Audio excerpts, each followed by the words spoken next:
I was a terrible father. Those were the first words Jimi Hendrix said when he finally agreed to talk about Jimi in 1991.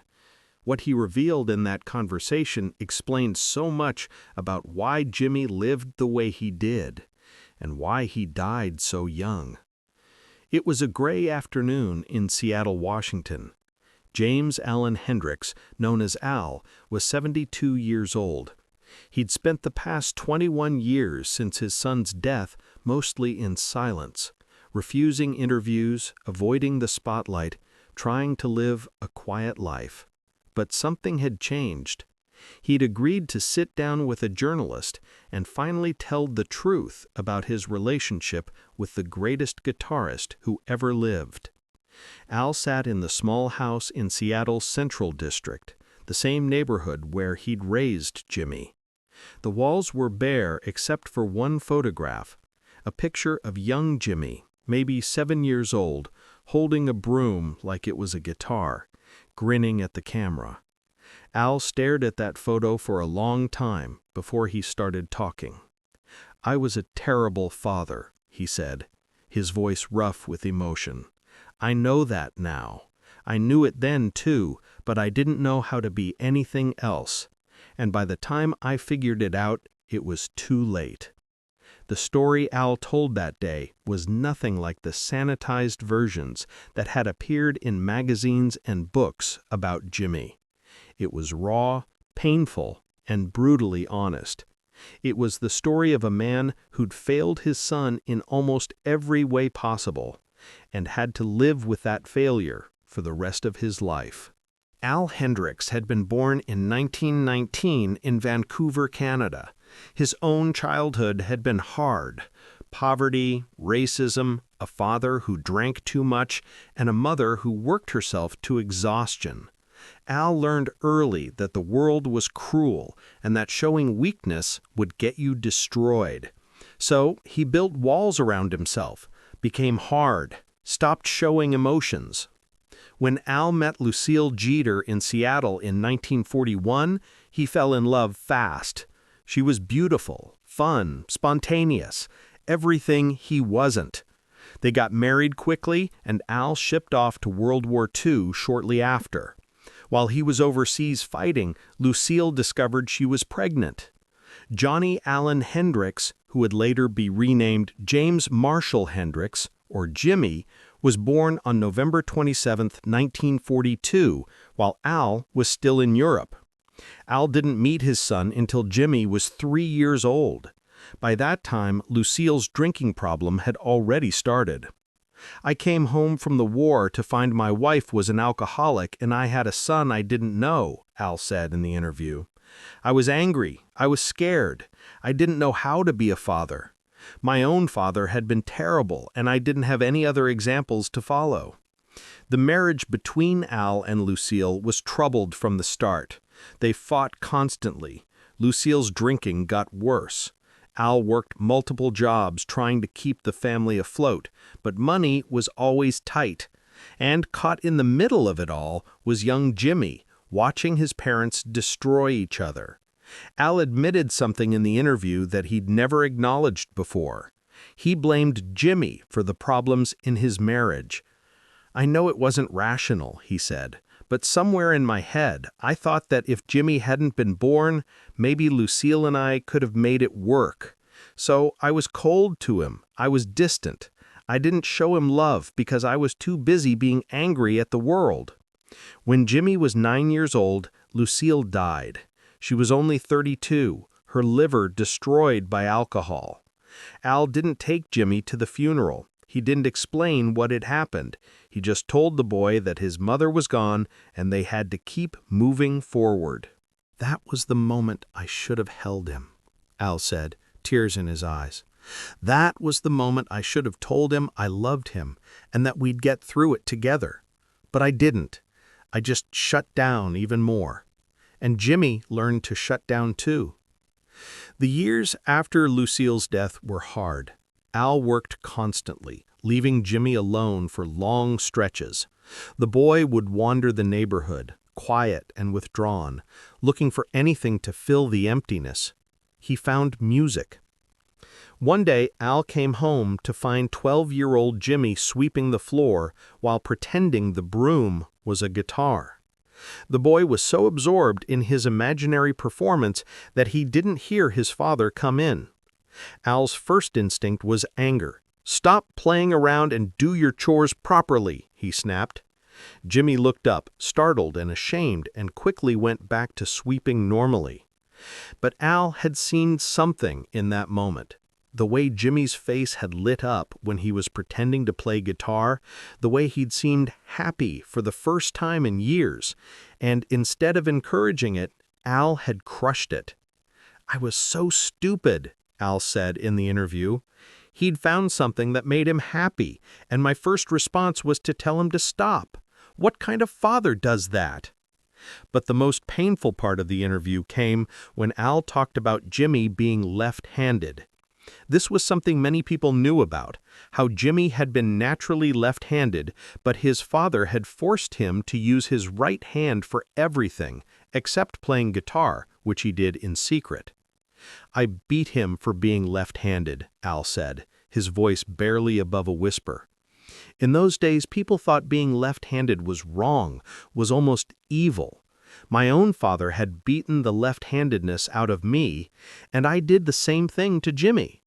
I made him eat with his right hand, write with his right hand, and when he didn't, I hit him. Al paused, struggling to continue. "One time, I came home and caught him playing a guitar right-handed, the way a left-handed person plays with the guitar flipped upside down. I was so angry, I took the guitar away from him and told him if he was going to play, he'd play it the right way, like a normal person." But Jimmy had been clever. When Al wasn't around, he would flip the guitar back over and play it left-handed. He would practice in secret, developing his unique style partly as a rebellion against his father's strictness. The very thing that made Jimmy's guitar playing so distinctive, the way he played a right-handed guitar upside down, strung for a left-handed player, came from his father's cruelty. "He turned my abuse into art," Al said. "He took the thing I punished him for and made it into something beautiful. And I was too stupid and too stubborn to see it until it was too late." As Jimmy got older and more serious about music, Al's attitude was dismissive. When teenage Jimmy said he wanted to be a musician, Al told him to get a real job. When Jimmy practiced guitar for hours every day, Al told him he was wasting his time. When Jimmy finally left Seattle to pursue music, Al barely said goodbye. "I thought he'd fail," Al admitted.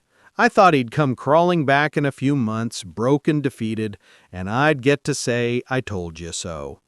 I wanted him to fail, because then I'd be right about everything." But Jimmy didn't fail. He went to Nashville, then New York, then London. He became a star, and Al watched it all from Seattle, reading about his son in magazines, seeing him on television, but never reaching out. "I was proud of him. God, I was so proud. But I couldn't tell him that, because I'd spent his whole life telling him he wasn't good enough. How do you suddenly reverse that? How do you call your son and say, 'Remember all those times I told you you'd never amount to anything? Well, I was wrong.' I didn't know how to do that." The first time Al saw Jimmy perform live was at a concert in Seattle in 1968. Jimmy was at the height of his fame, playing to thousands of screaming fans. Al sat in the audience, anonymous, watching his son do things with a guitar that seemed impossible. "I cried during that concert," Al said. "Not because the music was beautiful, though it was, but because I realized I didn't know him at all. This person on stage, this genius, this star, he was a stranger to me. And whose fault was that? Mine. All mine." After the concert, Al went backstage. It was the first time they'd seen each other in over a year. According to Al, the meeting was awkward and brief.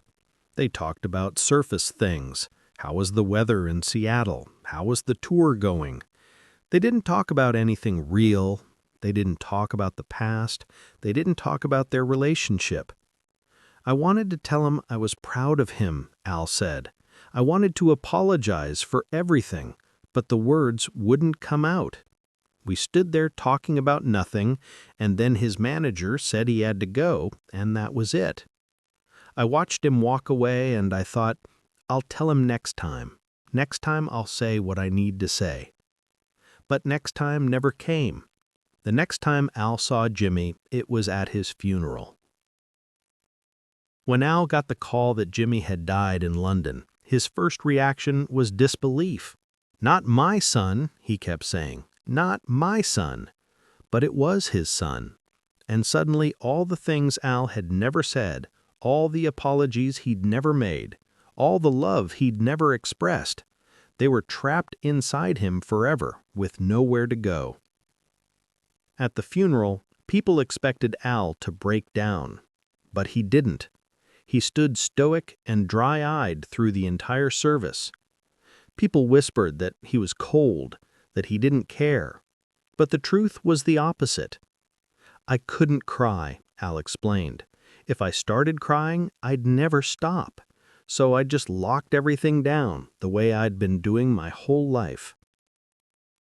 In the years after Jimi's death, Al made decisions that many people criticized. He sold Jimi's guitars and memorabilia.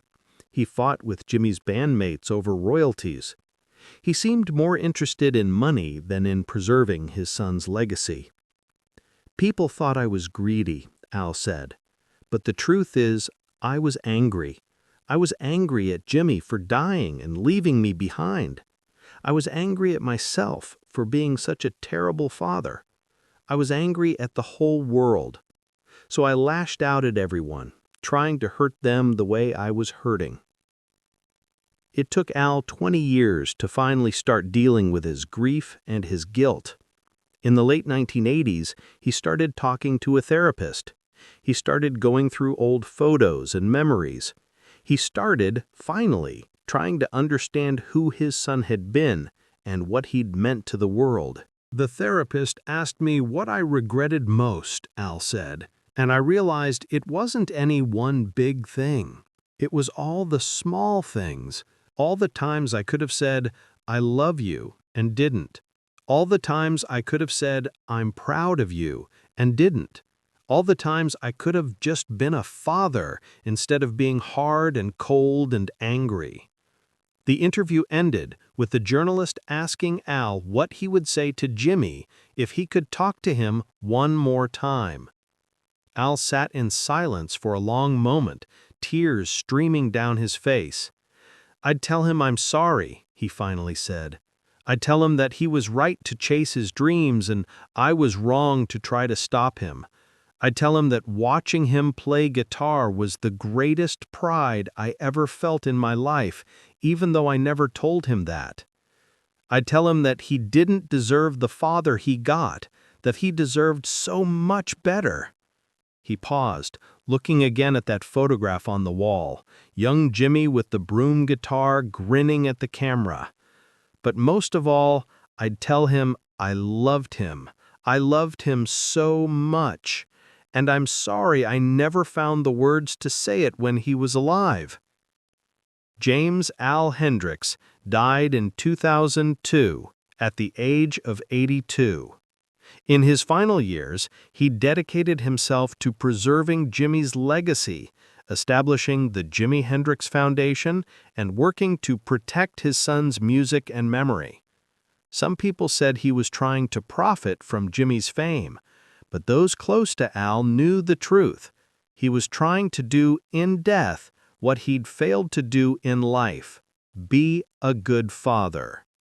At Al's funeral, one of the speakers read from a letter that Al had written but never sent, addressed to Jimi. It had been found in Al's belongings after his death, dated 1985, 15 years after Jimi had died. The letter said, in part, "Son, I know you can't read this, but I need to write it anyway. I was wrong about everything. You were never the problem. I was. You were always enough, always talented, always special. I just couldn't see it because I was too busy being afraid and angry. You deserved a father who encouraged you, who supported you, who told you he loved you. Instead, you got me. And I'm sorry. I'm so, so sorry. The tragedy of the Hendrix family isn't just that Jimi died young. It's that a father and son who loved each other never found a way to express that love while they both were alive. It's that pride and stubbornness and old wounds kept them apart until it was too late. Al's confession in 1991 didn't change what had happened. It didn't bring Jimi back. It didn't erase the pain and the missed opportunities. But it did do one thing. It told the truth. And sometimes the truth is the only gift we have left to give. Today, when people talk about Jimi Hendrix, they talk about his genius, his innovation, his impact on music. They rarely talk about the lonely boy who was beaten for being left-handed, who lost his mother at 9, who spent his childhood trying to earn love from a father who didn't know how to give it. But understanding that part of Jimi's story helps us understand his music. All that pain, all that loneliness, all that yearning for connection, it went into his guitar playing. Every note he played was saying what he couldn't say with words. I'm here. I matter. Please love me. And his father, listening to those notes too late, finally understood what they meant. If this story of regret and reconciliation moved you, make sure to subscribe and hit that notification bell. Share this with someone who needs to hear that it's never too late to tell the people you love that you're proud of them. Have you ever waited too long to say something important? Let us know in the comments, and don't forget to like this video for more untold stories from music's greatest legends.